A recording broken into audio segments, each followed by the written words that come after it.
사도신경하심으로 우리의 신앙을 하나님 앞에 고백합니다. 나는 전능하신 아버지 하나님, 천지의 창조주를 믿습니다. 나는 그의 유일하신 아들 우리 주 예수 그리스도를 믿습니다. 그는 성령으로 잉태되어 동정녀 마리아에게서 나시고 본디오 빌라도에게 고난을 받아 십자가에 못 박혀 죽으시고 장사된 지 사흘 만에 죽은 자 가운데서 다시 살아나셨으며 하늘에 오르시어 전능하신 아버지 하나님 우편에 앉아 계시다가 거기로부터 살아있는 자와 죽은 자를 심판하러 오십니다. 나는 성령을 믿으며 거룩한 공교회와 성도의 교제와 죄를 용서받는 것과 몸의 부활과 영생을 믿습니다. 아멘.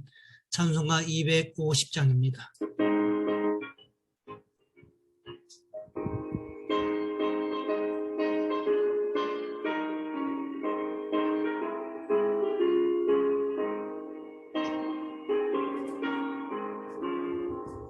구주의 십자가 보혈로 죄 씻음 받기를 원하네. 내 죄를 씻으신 주 이름 찬송합시다.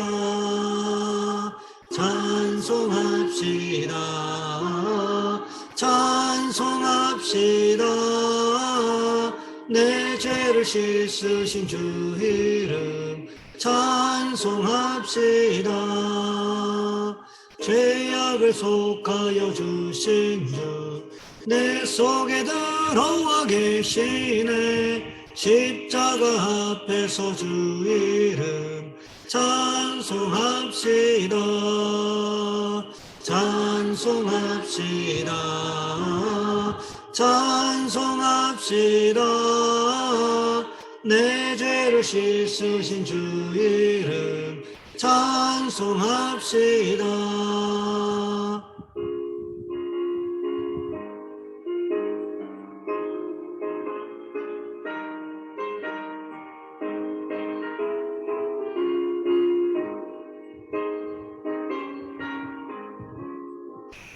주 앞에 흐르는 생명수 날 씻어 정하게 하시네.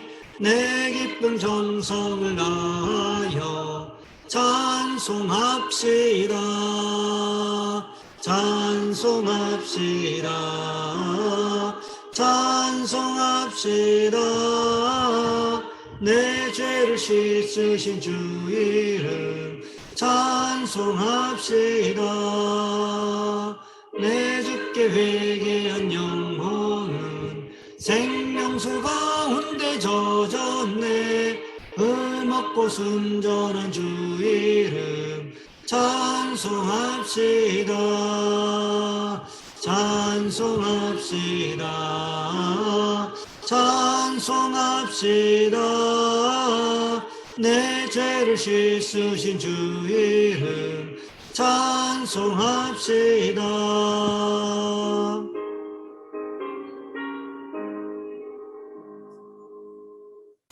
오늘 말씀 열왕기하 9장에서 보겠습니다. 열왕기하 9장 30절로 37절까지 말씀입니다. 제가 가진 성경은 구약성경 578쪽에 있습니다. 제가 봉독해 드립니다. 예후가 이스라엘에 오니 이세벨이 듣고 눈을 그리고 머리를 꾸미고 창에서 바라보다가 예후가 문에 들어오매 이르되 주인을 죽인 너 시므리여 평안하냐 하니 예후가 얼굴을 들어 창을 향하고 이르되 내 편이 될 자가 누구냐 하니 구원의 시가 예후를 내다보는지라.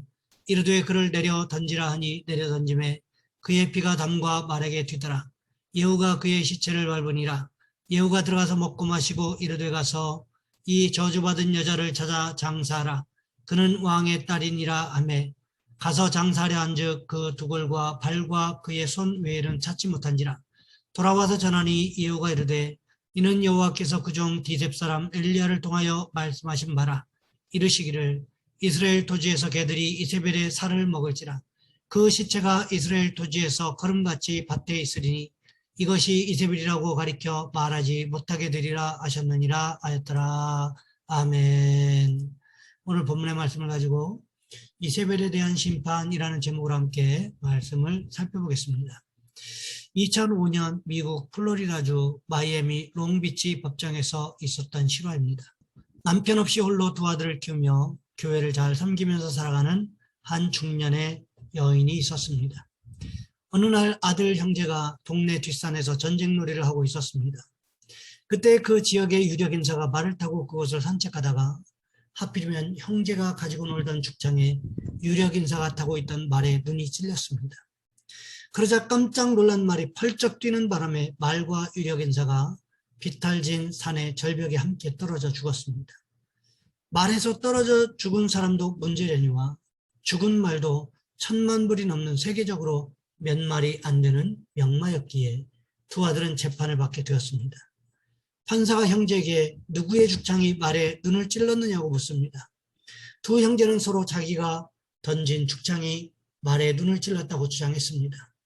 서로 자기가 범인이라고 말합니다. 판사는 형제 우애가 남다른 그 형제의 어머니를 재판장에 불러 세우고 부인, 한 아들만 중형에 처하면 되는데 형제가 서로 자기 죽창에 말의 눈이 찔렸다고 주장하니 부인이 한 아들을 정하도록 하시오.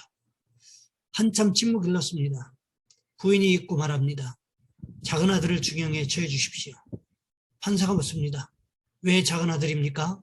판사님, 큰 아들은 남편의 전처 아들이고 작은 아들은 제가 낳은 아들이기 때문입니다. 아니 부인, 자기 몸으로 낳은 아들이 더 귀하고 살려야 하지 않겠습니까?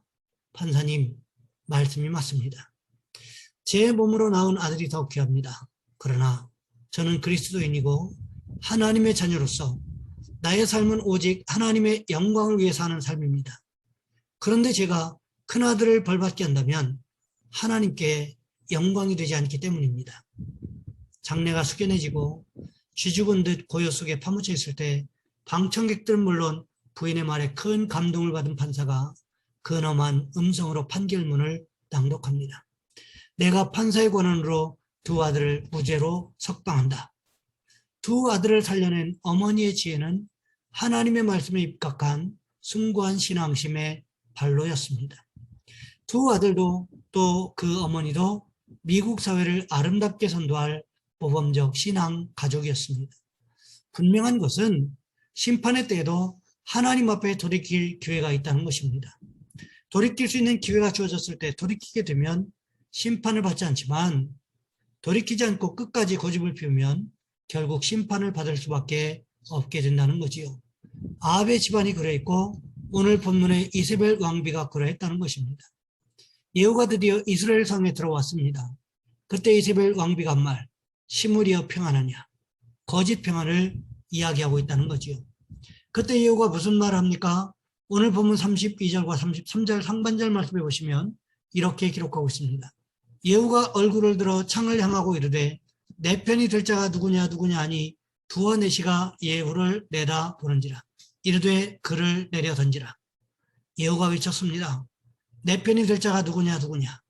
그러자 이세벨 왕비의 곁에 있던 두세 명의 내시들이 창밖으로 예후를 내다 보았다는 거지요. 무슨 이야기입니까? 내시들이 예후의 편에 설 생각이 있었다는 거지요. 그때 예후가 어떻게 이야기하고 있습니까? 창밖으로 이세벨 왕비를 내던지라고, 즉 밀어서 떨어뜨리라고 말했다는 거지요. 그러자 내시들이 어떻게 했습니까? 이세벨 왕비를 창밖으로 던져버렸습니다. 이세벨이 높은 곳에서 떨어져 죽으면서 그 피가 벽과 말에 튀었다는 거지요. 예후가 어떻게 합니까? 말과 전차를 몰아서 이세벨의 시체를 짓밟아 버렸다는 거지요. 그리고는 어떻게 했습니까? 오늘 보면 34절 말씀해 보시면 이렇게 기록하고 있습니다. 예후가 들어가서 먹고 마시고 이르되 가서 이 저주받은 여자를 찾아 장사하라. 그는 왕의 딸이니라 하며 예후는 별다른 생각 없이 성 안으로 들어가서 군대 장관들과 군사들과 함께 먹고 마셨던 것 같습니다. 그러다가 이세벨이 시돈의 엣발의 딸이라는 생각이 들었다는 거지요. 괜히 시돈과 관계가 나빠지면 잘못하면 전쟁이 일어날 수도 있다는 생각이 들지 않았겠습니까? 이제 막 정권을 잡은 예후가 이스라엘을 재정비하기도 전에 전쟁을 치르려고 하면 여러 가지로 번거롭고 힘든 일들이 생기지 않겠습니까? 생각이 여기까지 미치자 예후가 어떻게 합니까? 이세벨의 시신을 수습해서 장례를 치러줄 것을 말했습니다. 예후의 명령을 들은 군사들이 가서 이세벨 왕비의 시신을 수습하려 했습니다. 그런데 무슨 일이 있었습니까?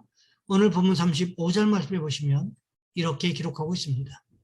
가서 장사하려 한즉 그 두골과 발과 그의 손 외에는 찾지 못한지라. 이세벨 왕비의 시신을 수습하여 장례를 치르려고 했지만 문제는 어디에 있었습니까? 들깨가 이미 이세벨의 시체를 먹어버렸다는 것입니다. 남은 것은 두개골과 발과 손뿐이었다는 것입니다. 병사들이 예후에게 돌아와서 이 같은 상황을 이야기했습니다. 그러자 예후가 무슨 말을 하고 있습니까? 오늘 본문 36절과 37절 말씀해 보시면 이렇게 기록하고 있습니다. 돌아와서 전하니 예후가 이르되 이는 여호와께서 그종 디셉 사람 엘리야를 통하여 말씀하신 바라. 이르시기를 이스라엘 토지에서 개들이 이세벨의 살을 먹을지라. 그 시체가 이스라엘 토지에서 거름같이 밭에 있으리니 이것이 이세벨이라고 가리켜 말하지 못하게 되리라 하셨느니라 하였더라. 이 말씀이 가장 먼저 언급된 곳은 어디입니까? 열왕기상 21장 23절 말씀해 보시면 이렇게 기록하고 있습니다. 이세벨에게 대하여도 여호와께서 말씀하여 이르시되 개들이 이스라엘 성읍 곁에서 이세벨을 먹을지라. 또 열왕기하 9장 10절 말씀해 보시면 이렇게 기록하고 있습니다. 이스라엘 지방에서 개들이 이세벨을 먹으리니 그를 장사할 사람이 없으리라 하셨느니라. 그런데 어떻습니까?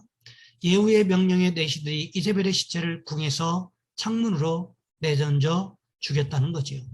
그렇게 시체를 방치한 채 안에 들어가서 먹고 마시다가 이세벨이 생각나서 시체를 수습하라고 보냈다는 거지요. 그런데 어떻게 되었습니까? 온전한 시신을 수습할 수가 없었다는 거지요. 왜요? 예후가 집에 들어가서 다른 군사들과 먹고 마시는 사이에 들깨가 와서 모두 먹어버렸다는 것입니다.